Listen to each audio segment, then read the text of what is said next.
கட்டுமான தொழிலாளர்களுக்கு பொங்கல் தொகுப்புடன் சேர்த்து 5,000 ரூபாய் வழங்க வேண்டும் உள்ளிட்ட கோரிக்கைகளை வலியுறுத்தி தமிழ்நாடு முழுவதும் பல்வேறு மாவட்டங்களில் கட்டுமான தொழிலாளர்கள் ஆர்ப்பாட்டத்தில் ஈடுபட்டனர். தமிழ்நாடு கட்டுமான தொழிலாளர்கள் நலவாரியத்தில் பதிவு செய்துள்ள கட்டுமான தொழிலாளர்களுக்கு பொங்கல் பண்டிகையை கொண்டாட ஏதுவாக வாரியம் சார்பில் பொங்கல் தொகுப்புடன் சேர்த்து 5,000 ரூபாய் உதவித்தொகை வழங்க கோரிக்கை விடுத்துள்ளனர்.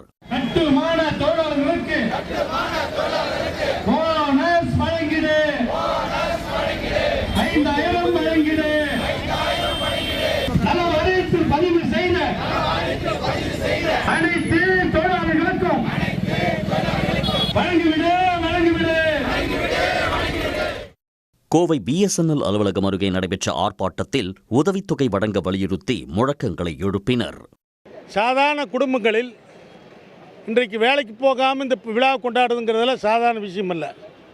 அந்த பொங்கல் பண்டிகை நேரத்தில் ஓரளவுக்காவது உணவருந்தி விழாவை கொண்டாட வேண்டும் என்று சொன்னால் கண்டிப்பாக அதுக்கு பண உதவி வேணும், இல்லைன்னா கந்துவட்டிக்கு வாங்கி தான் செஞ்சுட்டு இருப்பாங்க.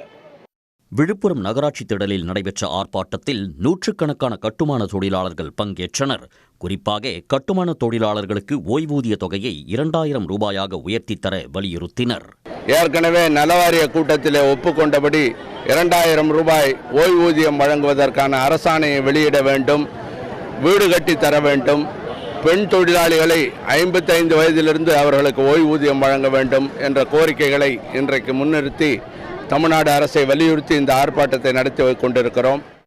திருவள்ளூர், கள்ளக்குறிச்சி, திண்டுக்கல் உள்ளிட்ட பல்வேறு மாவட்டங்களிலும் கட்டுமான தொழிலாளர்கள் ஆர்ப்பாட்டத்தில் ஈடுபட்டனர். உடனுக்குடன் செய்திகளை தெரிந்து கொள்ள சன் நியூஸ் பெல் ஐகானை கிளிக் பண்ணுங்க.